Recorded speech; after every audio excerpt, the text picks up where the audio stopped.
ഇപ്പോൾ അരുൺ പാറയ്ക്കൽ കാസർഗോഡ് നിന്ന് ചേരുകയാണ്. അരുൺ പാറയ്ക്കൽ, അത്യുത്തര കേരളത്തിൽ സപ്തഭാഷാ സംഗമഭൂമിയിൽ ഇത്തവണത്തെ തെരഞ്ഞെടുപ്പിന് വലിയ വാശിയായിരുന്നു, വലിയ മത്സരമാണ് കാസർഗോഡ് നടക്കുന്നത് എന്നാണ് അവിടെ നിന്നുള്ള റിപ്പോർട്ടുകളൊക്കെ ബോധ്യപ്പെടുത്തുന്നത്. എന്താണ് ഈ അവസാന മണിക്കൂറുകളിൽ അവിടുത്തെ തെരഞ്ഞെടുപ്പ് രംഗം വിശകലനം ചെയ്യുമ്പോൾ കാണുന്നത്? അരുൺ പാറയ്ക്കൽ. ദിലീപ് കുമാർ, കാസർകോട്ടെ ഒരു തെരഞ്ഞെടുപ്പ് പശ്ചാത്തലം പരിശോധിക്കുകയാണെങ്കിൽ കഴിഞ്ഞ ദിവസം വലിയ രീതിയിലുള്ള ഒരു ആഘോഷപൂർവ്വമായ കൊട്ടിക്കലാശമോ അല്ലെങ്കിൽ മറ്റു കാര്യങ്ങളൊന്നും തന്നെ ഉണ്ടായിരുന്നില്ല.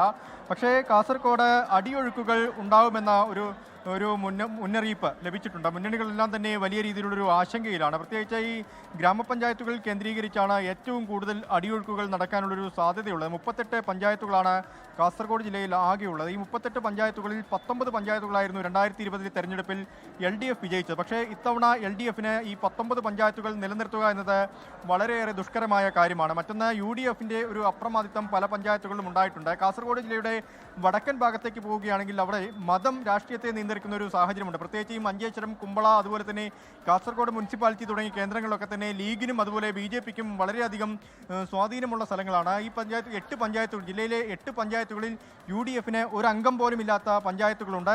അതൊക്കെ ഇത്തവണ മറിയുമെന്നാണ് UDF നേതൃത്വത്തിൻ്റെ ഒരു കണക്കുകൂട്ടൽ. ഈ 38 പഞ്ചായത്തുകളിൽ 20 പഞ്ചായത്തുകളെങ്കിലും ഇത്തവണ UDF അധികാരത്തിലെത്തുമെന്നാണ് UDF നേതൃത്വം കണക്കുകൂട്ടുന്നത്. BJP ആകട്ടെ ആകെ 3 പഞ്ചായത്തുകളാണ് BJPക്ക് അധികാരമുണ്ടായിരുന്നത്. ഇത്തവണ അത് 9 പഞ്ചായത്തുകളിലേക്ക് ഭരണമുണ്ടാകുമെന്ന് BJP നേതൃത്വവും കണക്ക് കൂട്ടുന്നുണ്ട്. LDF ഈ ജില്ലാ പഞ്ചായത്താണ് LDFന് പ്രതീക്ഷയുള്ളത്. ജില്ലാ പഞ്ചായത്തിൽ കഴിഞ്ഞ തവണ ഒരു സ്വതന്ത്രനെ പിന്തുണയോടുകൂടിയായിരുന്നു LDF ഭരിച്ചത്. പക്ഷേ ഇത്തവണ അങ്ങനെ ആവില്ല കാര്യങ്ങളെന്നാണ് LDF നേതൃത്വം പറയുന്നത്. ശക്തമായ മത്സരം ജില്ലാ പഞ്ചായത്തിലെ പല ഡിവിഷനുകളിലും ശക്തമായ മത്സരമുണ്ട്. ബ്ലോക്ക് പഞ്ചായത്തുകളിലും ശക്തമായ മത്സരമുണ്ട്. മുനിസിപ്പാലിറ്റികളാണെങ്കിൽ കാസർഗോഡ് മുനിസിപ്പാലിറ്റി ലീഗിന് ആധിപത്യമുള്ള മുനിസിപ്പാലിറ്റിയാണ്. പക്ഷേ ഇത്തവണ BJP കാസർഗോഡ് മുനിസിപ്പാലിറ്റി കളം പിടിക്കുമെന്നാണ് BJP നേതൃത്വം പറയുന്നത്. വിമതശല്യമാണ് ലീഗിനെ സംബന്ധിച്ച് വലിയ പ്രതിസന്ധിയായി നിലക്കുന്നത്. കാഞ്ഞങ്ങാട് മുനിസിപ്പാലിറ്റിയും സമാനമായ സാഹചര്യത്തിലൂടെയാണ് കടന്നുപോകുന്നത്. ദിലീപ് കുമാർ, ലോകത്തെവിടെയായാലും ഏത് സമയത്തും 24 വാർത്തകളും ഓഗ്മെന്റഡ് റിയാലിറ്റി പാക്കേജുകളും എക്സ്പ്ലെയിനറുകളും വിശദമായി കാണാൻ ഞങ്ങളുടെ YouTube ചാനൽ നിങ്ങൾക്ക് സബ്സ്ക്രൈബ് ചെയ്യാം.